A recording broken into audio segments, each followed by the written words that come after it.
Olha só. Então, eu deixei para vocês umas tarefas, que era a página 42, 43 e 44 para a gente corrigir. Mas antes de nós fazermos a correção, tá? A prof quer fazer uma revisão da Revolução Francesa. Assim como na aula passada eu retomei as revoluções burguesas, e a gente falou da Revolução Francesa, eu quero retomar a Revolução Francesa fazendo uma revisão, porque no último Enem já caiu questões da Revolução Francesa e a tendência é nessas próximas provas, tanto do Enem quanto de alguns vestibulares, uma retomada desses conteúdos que são considerados conteúdos clássicos, tá? E a Revolução Francesa é um deles. Então, fiquem bem atentos ao conteúdo da Revolução Francesa. Eu vou depois mandar para vocês uma imagem lá no grupo, que é bem importante, que já caiu em inúmeras provas, é uma imagem tradicional da Revolução Francesa, e eu até estava procurando aqui na apostila de vocês, mas essa imagem não está contemplada aqui na apostila, mas eu vou mandar essa imagem para vocês terem bastante atenção, certo? Se cair algo relacionado a uma imagem como essa, que é bem clássica. Muito bem, a Revolução Francesa, então, é 1789, retomando algumas coisas da aula passada, né? O grande símbolo da Revolução Francesa, a grande simbologia da Revolução é a queda da Bastilha, né? Então, a Bastilha significava o quê? O absolutismo. Tá? Não tinha ninguém preso, ou algumas pessoas falam, alguns pesquisadores dizem que tinha 2, 3 pessoas presas. A questão não era a liberdade dessas pessoas, é porque a Bastilha tinha um significado, que era a monarquia absolutista. Derrubar a Bastilha significava derrubar o absolutismo, certo? Então, nós vamos ter um grupo, vamos ter divisões políticas, né, em partidos como jacobinos e girondinos, mas tem um grupo que é importante, os chamados sans-culottes, tá? Os sans-culottes, sem o culotte, sem aquela calça tradicional francesa da elite, né, da nobreza, que era aquela calça bem justinha na perna e aqui no quadril ficava fofinha, então sem o culotte, sem essa calça, eram os chamados sem calça, né, ou seja, porque eles não são nobres. Então, pequenos comerciantes, trabalhadores urbanos, artesãos, né? Eles são o grande motor da Revolução, né? Porque eles são os mais atingidos pela grande crise que está vivendo a França. Lembra que nós falamos do contexto da França, né? O contexto absolutista, o contexto mercantilista, o contexto de miserabilidade, né? Tudo isso reforça essa manifestação desse grupo, que é o grupo efetivamente que mais sofria com todas essas questões que a França estava envolvida, e além de tudo, Guerra dos 7 Anos com a ajuda as colônias estadunidenses na emancipação política, tem pouquíssimo dinheiro, e o dinheiro que tem ainda é em conflito externo, ou seja, o rei, o Luís XVI, está preocupado com conflitos externos e com a imagem da França exterior, né, e não com a maioria da população. Nós temos a figura da Maria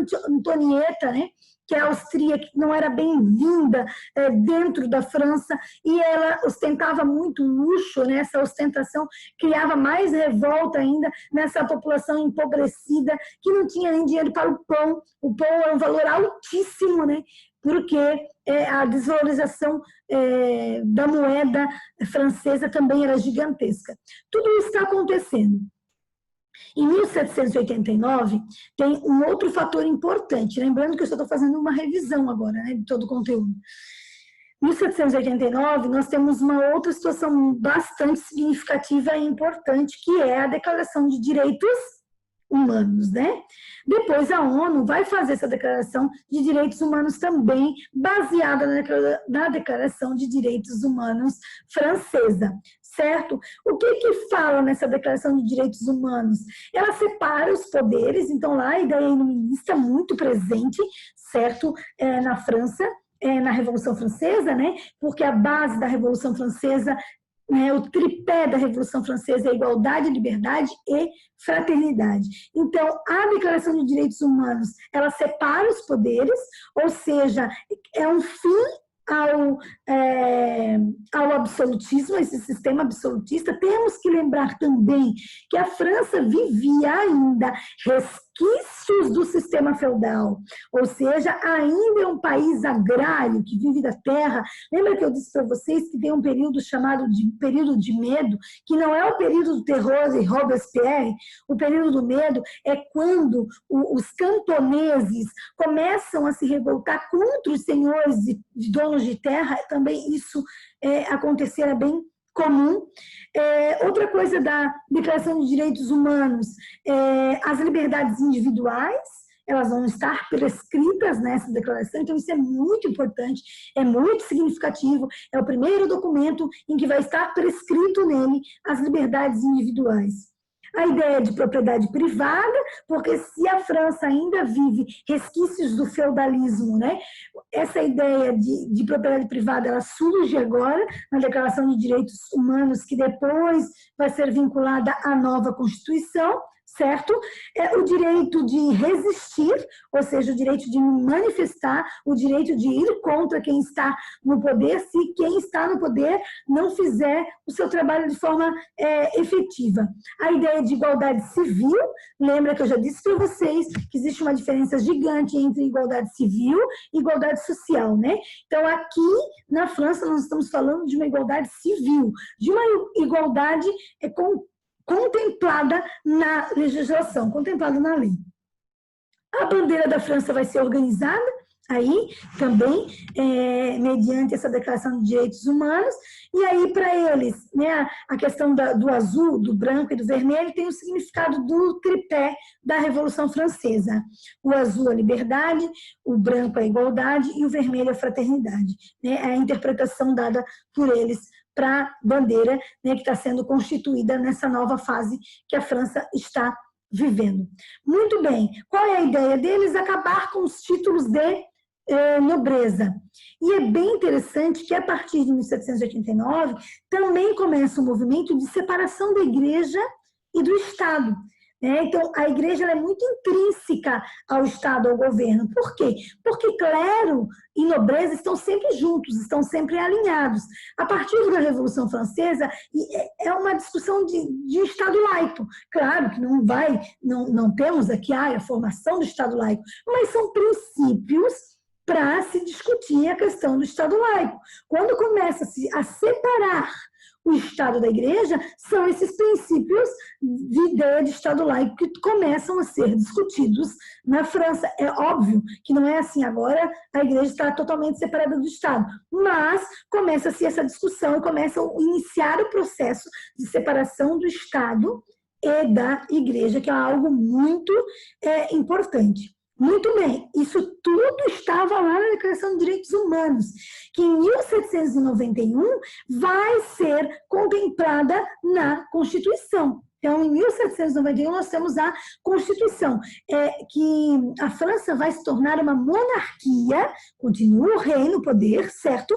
Uma monarquia constitucional. Agora, o rei não vai mais governar de forma absolutista. Então, entendam, 1789, queda da Bastilha, tá? 1789, Declaração de Direitos Humanos e tudo isso que eu falei que é muito importante. E aí vai ser contemplado todas essas discussões na Constituição. Então, a ideia de separação dos poderes, a ideia de liberdades individuais, propriedade privada, direito de resistir, né, a bandeira tudo isso agora vai ser colocado na Constituição de 1791. Outra coisa importante na Constituição de 1791 é que não havia eleições, não havia participação, então não tem ideia de voto, tá? Mas na Constituição de 1791 o voto vai ser colocado, ou seja, vai ter maior participação. Mas, porém, contudo, todavia, entretanto, na Constituição de 1791 o voto é censitário. O que é um voto censitário? Só vota quem tem renda. Ou seja, de novo a ideia de quem tem poder, ou seja, é muito ligado ao conceito que a apostila traz no início da unidade, revoluções burguesas, ou seja, a burguesia vai conseguir entrar agora nesse percurso, porque ela tem renda, ela não tem título de nobreza, mas ela tem renda. Tá? Então, ela vai conseguir participar. A maioria da população, que são os camponeses, não tem participação. Então, são medidas que a gente chama de medidas burguesas. São essas medidas tomadas aí na Constituição de 1791. Muito bem. O rei, tá? Ele começa a se conspirar e a ter uma relação mais próxima da Áustria. Tá? Por quê? Porque a mulher dele é austríaca. Então, ele tem essa relação e a ideia dele é fugir para a Áustria. Então, em 1792, ele vai fugir para a Áustria. Só que ele foi capturado e preso, certo? Então, quando ele já estava lá na divisa, lá pertinho da Áustria, ele conseguiu ser capturado e conseguiu ser preso. Eu quero lembrar vocês, tá, de algo que eu não falei agora nessa revisão, mas é muito importante falar que antes da Declaração de Direitos Humanos, tá, nós vamos ter a reunião, o contexto da França era um contexto de pobreza, miserabilidade, mercantilismo, absolutismo, falta de liberdades, tudo. E aí o rei, mediante a tudo isso, percebeu, ele convoca a reunião dos Estados Gerais, com representantes do primeiro estado, lembra que a sociedade é estamental e a sociedade francesa é dividida em 3 estados. Primeiro estado, segundo estado, nobreza e clero. Terceiro estado, 96% da população, burgueses e camponeses. Desses 96% da população, 80% é camponês. E 14%, 15% ali, tá? Nós temos de burgueses. Muito bem, tá? O que vai acontecer? O rei convoca essa reunião, tá? Dos Estados Gerais para discutir questões relacionadas aos problemas que a França estava vivendo. Nesse processo, ele resolve fazer uma votação, mas se fosse por número de representantes essa votação, o terceiro estado tinha a maioria dos representantes. Eles tinham 500 representantes. Juntando o primeiro e o segundo estado, o número de representantes ultrapassava. Então, o rei teve uma brilhante ideia de fazer a votação por estado. Cada estado tem direito a um voto. Obviamente que o primeiro estado e o segundo estado vão estar juntos e vão votar de forma junta também. E aí, óbvio, lógico, que o terceiro estado é relegado ao abandono. Essa galera percebe tudo isso, que está sendo abandonado, e aí começam os problemas. O rei resolve, então, dissolver os Estados Gerais. Tipo, não vai ter conversa, não vai ter votação, nem por representantes, nem por estado. Acabou, quem vai decidir sou eu e deu. Então, ele dissolve os Estados Gerais. E a galera do terceiro estado, ela não se conforma com isso e ela faz um juramento, tá? Que é um juramento na Sala da Pela. Lembra que eu já disse para vocês, a Sala da Pela era uma sala, é como se fosse uma quadra que lembra o esporte hoje, o tênis, né? Então eles se reúnem lá, certo? Para formar a Assembleia Constituinte, ou seja, para discutir a Declaração de Direitos Humanos, para discutir uma nova Constituição e para discutir as mudanças que deveriam acontecer na França. Certo? Isso vai acontecer essa Constituição, e aí a partir do momento, tá, que nós temos essas mudanças na França, aí nós temos lá os sans-culottes e tudo mais, nós vamos ter partidos políticos se organizando a partir do terceiro estado, certo? Que são os girondinos e são os jacobinos. É a galera que está também na nobreza, tá? E a galera que está no terceiro estado, enfim, eles vão se dividir em partidos políticos, né? De um lado, os girondinos, que é a galera mais conservadora, a alta conservadora e a alta burguesia. É uma galera nobre, é uma galera liberal, certo? Né? Tem uma discussão aí liberal. E do outro lado, nós vamos ter os jacobinos. Os jacobinos são formados pela pequena burguesia e pela galera mais pobre, não tão empoderada, certo? Então, nós vamos ter, por isso, a ideia que eu já disse para vocês, de partidos de esquerda e partidos de direita, porque quando eles faziam as discussões, a ideia de partido de direita e de partido de esquerda, ela é francesa.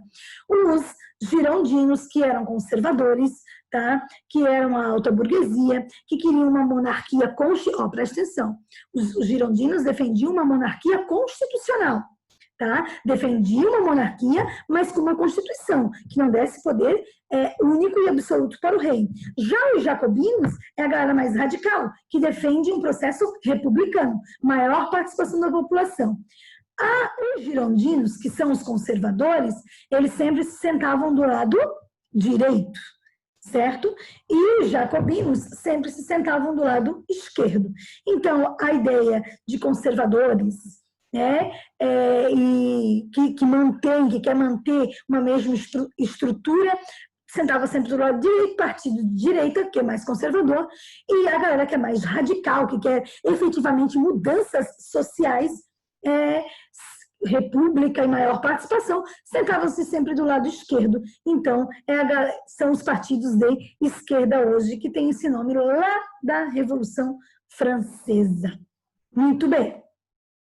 O rei, que foi preso lá em 1792, ele é morto em 1793, decapitado, certo? Por quê? Porque ele representa a monarquia. Então, agora nós vamos ver outro período histórico, certo? E é bem interessante, porque vai ter uma nova Constituição. Então, nós temos uma Constituição em 1791, então fiquem atentos a isso. Nós temos uma Constituição em 1791. Essa Constituição fala que a França vai se tornar uma monarquia constitucional com ideias burguesas, certo? Onde o voto é censitário. Agora nós vamos ter uma próxima Constituição, 1793. Essa Constituição de 1793 é a Constituição que vai ser articulada lá por Robespierre. Tá? Mulheres não participavam. Então, é o voto universal. Então, não vai ter mais voto censitário. Acho que o mais importante vocês se lembrarem é que a Constituição de 1793, ela coloca na sua Constituição o voto universal. Todos vão votar, homens, obviamente, né? Mas não vai ser mais uma eleição por renda, né? O voto universal, quando a gente discute voto universal, é um voto para homens e mulheres. Mas esse voto universal de 1793, da Constituição de 1793 francesa, excluía as mulheres, certo? De 1700... Nesse período de 1793, é o período que nós vamos ter o chamado período do terror, certo? O que é o período do terror? É o período que nós vamos ter lá os jacobinos, né? A partir de 1792, tem um conflito na França, tá? Que é o conflito entre jacobinos e girondinos. Por quê? Os girondinos não vão aceitar a perda do seu poder. Robespierre chega ao poder. O Robespierre é o líder dos jacobinos. Então, os jacobinos são chamados de cabeças redondas, tá? Eles são altamente violentos, cabeças redondas que cortavam o cabelo de forma redondinha, assim, parecendo um índiozinho, tá? Eles assumem o poder e instauram uma república na França. A República do Terror é conhecida. Então, não é o período do medo. O período do medo é anterior, é quando os camponeses começam a se revoltar com os donos das terras. Agora, o período do terror, como ficou conhecido na França, é o período em que Robespierre chega ao poder, ou seja, os jacobinos chegam ao poder. E Robespierre, para chegar ao poder, há uma guerra entre eles, um conflito, uma guerra civil mesmo, e os jacobinos acabam ganhando esse conflito porque o Robespierre, ele incita a participação de todos no seu exército. Por exemplo, vocês sabem muito bem que, historicamente, em países com monarquias absolutistas, quem é que participa do exército? São somente nobres. Os nobres são os participantes do exército. Agora, né? A partir do Robespierre, o Robespierre fala, não importa a sua roupa. É muito interessante vocês conseguirem pesquisar os discursos de Robespierre. Pô, é bem louco, assim, porque o cara tinha uma fala totalmente, né? E o Robespierre fala que não importa a roupa que você veste, importa pelo que você está lutando, o seu objetivo de luta. Isso fortalece muito a galera que sempre quis lutar no exército, ou sempre quis participar, e não tinha esse empoderamento, porque não era nobre. E, de repente, o exército de Robespierre se torna muito grande. Tá? Inclusive, em 1792, a França se envolve num problema lá com a Prússia também, numa guerra com a Prússia, mas aí acaba vencendo. Então ele dá muita força para esse exército que é usado como massa de manobra, porque é a população mais pobre, é a população que não é nobre, que é desprovida de tudo, a pequena burguesia e os camponeses que vão apoiar o Robespierre, na esperança que a República tem maior participação, na esperança de mudanças efetivas dentro da França. Então ele chega ao poder porque ele tem apoio dessa galera que ele vai usar como massa de manobra. Por isso que ele vai colocar o voto universal na Constituição de 1793. Ele não é bobo. Então ele chega ao poder, ele acaba com os títulos de nobreza, é o fim dos títulos de nobreza, da questão da terra, ele faz uma reforma agrária, ou seja, ele tem ali ações que são importantes naquele contexto. No entanto, ele persegue que todos que são contrários a ele. Com o passar do tempo, ele vai perdendo totalmente o apoio, Robespierre, porque a República é a República do Terror, ele matava 20, 30, 40, 50 pessoas por dia guilhotinadas. Então, ele institui a guilhotina em praça pública, e todos que são contrários a ele são mortos, guilhotinados, inclusive seus amigos. Tá? Então ele tinha muito medo de alguém tirar o poder dele. Ele era meio pirado, assim, no sentido de poder, como o Stalin, né? O Stalin mandou matar uma galera que... A galera mais inteligente do governo do Stalin, quem mandou matar foi o Stalin. Então ele perdeu um apoio muito importante de uma galera muito boa que estava junto com ele, porque ele tinha medo que esse povo, que era bom, tirasse ele do poder. Aqui o Robespierre, ele não aceita ser contrariado. Então, se até os amigos dele começam a falar para ele, olha, cara, o que tu estás fazendo não está certo, a galera está com medo. Enfim, começa a questionar as ações dele, ele também mandava matar, ele matou aí, guilhotinado, vários amigos, pessoas que estavam com ele durante o processo revolucionário. Muito bem, mas o Robespierre, em 1794, é morto pela própria guilhotina que ele instituiu na França. E aí nós vamos ter uma retomada dos girondinos ao poder, ou seja, da monarquia constitucional. Então, Robespierre morre em 1794, é o fim da República do Terror. Tá? Então, esses 2 anos para a França foram muito ruins, 792, 793, e aí em 94 Robespierre acaba sendo morto, guilhotinado. Em 1795 tem uma nova Constituição na França. Essa Constituição tem o voto censitário de novo, ou seja, é o início dos girondinos e das ideias burguesas no poder. Então, de 1700 ali já, em 93 a 1799, que é o fim da Revolução Francesa, nós vamos ter o chamado do período de diretório, certo? O poder vota aos girondinos, o voto é censitário, os desejos são desejos burgueses, né? E nós vamos ter a conspiração... Ah, isso é legal, gente. Não cai muito em prova. Nunca vi cair, na verdade. Mas eu acho bem interessante. Que foi a conspiração dos iguais. O que foi a conspiração dos iguais? Foi um movimento, assim, gente, que questionava, era contra a sociedade privada. Na verdade, a gente fala que é um movimento precursor do socialismo. Então, o nome de quem estava à frente desse movimento era o Graco, e ele é um precursor das ideias, assim, do pensamento socialista. Então, ele já falava contra a propriedade privada, já pregava uma sociedade mais igualitária, certo? Dentro dessa conspiração dos iguais que aconteceu dentro da França com ele, mas ele acaba sendo morto, obviamente, né? Não vai ter muito, mas se vocês pesquisarem sobre isso, é bem interessante, porque é bem anterior ao contexto marxista, né? Porque quando a gente fala do marxismo, a gente está falando do século XIX. Karl Marx é um alemão que viveu no século XIX, né? E aqui a gente está falando ainda do século XVIII. Então, a conspiração dos iguais ali, do 18, e em 1799, nós vamos ter o chamado 18 de Brumário, ou seja, o golpe que faz com que Napoleão Bonaparte chegue ao poder em 1799. Eu falei para vocês na aula passada que Napoleão era muito bem visto, né? Ele era do exército, né? Já fazia inúmeros saques, né? E ele era muito bem visto pelos franceses. Ele faz parte do diretório, mas dos 3 que estão no diretório, é ele que comanda tudo, e aí acaba chegando ao poder através de um golpe. No entanto, todavia, contudo, né, ele tem muito apoio até, tá?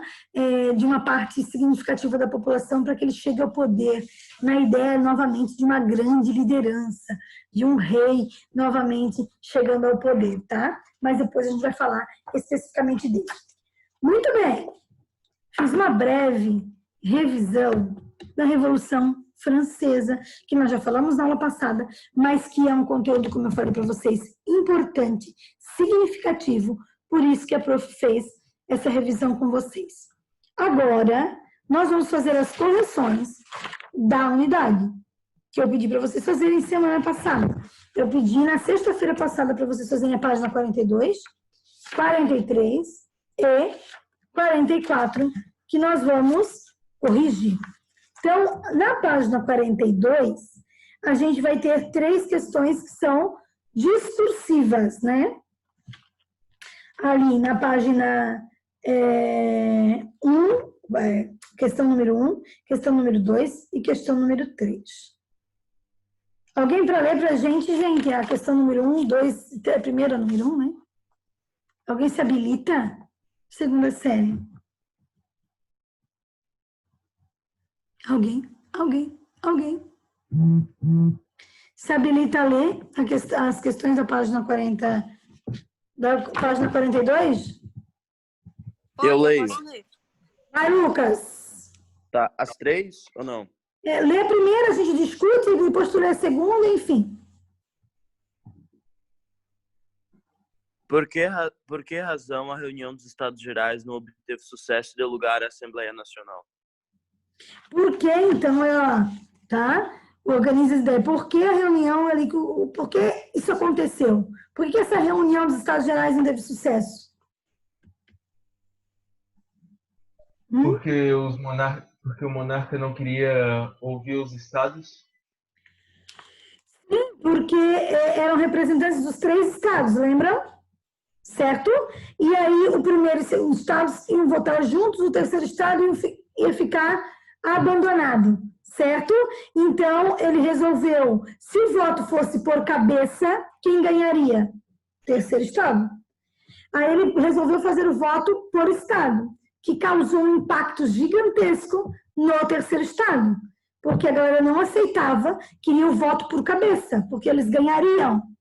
E aí, para não bater de frente ali com o terceiro estado e manter a ideia dos votos por estados, ele resolveu, então, dissolver a Assembleia Geral. Dissolveu a convocação que ele fez, certo? E aí, por ele ter dissolvido, o terceiro estado abandona, tá, os Estados Gerais e faz um juramento lá no jogo, na sala do jogo de Pella, certo? Formando a Assembleia Nacional Constituinte para votar uma nova Constituição. Eles só saíram de lá com uma nova Constituição, tá, gente? Só saíram de lá com uma nova Constituição. Beleza? Número 2, Lucas. Descreva como eram as condições de vida e qual era o papel das classes mais pobres na Revolução. Qual era a situação deles, gente? Era de fome, frio tudo mais que podia acontecer, muita doença, e o papel deles na revolução, eles que lutaram lá, botaram todos os nobres e coisa e tal na guilhotina, e ainda fizeram a queda da Bastilha, Então, onde muita gente morreu. isso mesmo. E eles não tinham direito nenhum também. Isso mesmo. Então é o seguinte, a população mais pobre é utilizada como massa de manobra, certo? Porque ela vive a pobreza, a miserabilidade, falta alimento, por isso que tem o movimento das mulheres, o primeiro bate-panelas da história, as mulheres saem com as panelas na rua, porque não tem alimento, né? Então, eles estão perdendo as crianças estão morrendo por desnutrição, fome, miserabilidade, o poder excessivo do rei, luxo e ostentação no Palácio de Versalhes, desigualdade, não tem distribuição de renda, ou seja, a situação é a pior possível, né? E, além de tudo, a França gasta dinheiro com conflitos externos, né? Com a Guerra dos 7 Anos, depois gasta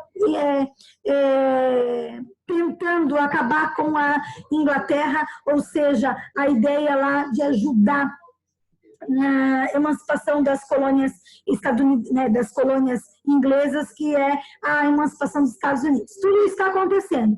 E aí, obviamente, que essa população está vivendo tudo isso, nessa precariedade, é que vai ser estimulada a fazer motins contra os donos das terras, então vai acontecer os motins no campo, e eles vão para a rua. E aí o grande símbolo de tudo isso, como o Nicolas falou, é a queda da Bastilha. Então, quando eles estão lá em cima, colocando a Bastilha abaixo, realmente derrubando parte dela, porque eles derrubam parte dela, e aí a galera começa a ver que a Bastilha está sendo derrubada, então para ela tem um significado gigantesco, é o fim da monarquia, é o fim desse poder, tá? Vamos ter mudanças, né? Então tem todo esse significado. Número 3, Lucas. É possível afirmar que a Revolução Francesa foi planejada e executada pela burguesia? Justifique sua resposta.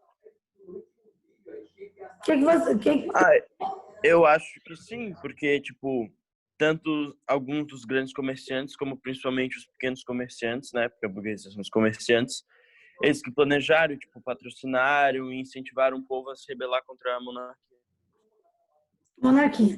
Perfeito, Lucas. Ou seja, ela é uma revolução burguesa, de caráter burguesa, que vai incentivar, que vai incitar a população mais pobre, tá, a participar, porque eles vão precisar desse apoio, porque a maioria é camponesa, né? Se eu falo que a França, nesse contexto, é um país com resquícios de feudalismo, se ela tem resquícios de feudalismo, ela ainda vive da terra, é um país que vive da agricultura, é um país que tem maioria camponesa, que vive da terra, então ela vai incitar todos esses camponeses contra a monarquia. Então, a população mais pobre, que participa ativamente, né, participativamente como massa de manobra, porque todos os objetivos dessa revolução estão vinculados a uma classe burguesa, que tem dinheiro, mas não é nobre, tem dinheiro, mas não participa da política, tem dinheiro, mas não participa das decisões econômicas, sociais e políticas. E o que eles querem? Ter essa mesma participação do que os nobres têm. Então, por isso que a primeira ação que eles vão fazer é acabar com os títulos de nobreza, para conseguir essa participação. Certo? Gente, muito bem? Então, vamos lá agora para a hora do estudo, certo? Vamos fazer a correção da hora do estudo. Ô, Maria Eduarda. Estás aí, minha filha? Diga. Ô, Maria, tu lê pra gente a número 1 da Unesp? Sim, senhora. Peraí.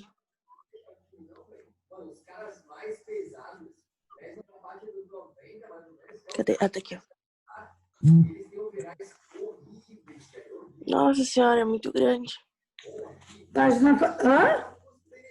É muito grande. Ai, Jesus amado! Uma questão, Maria Eduarda.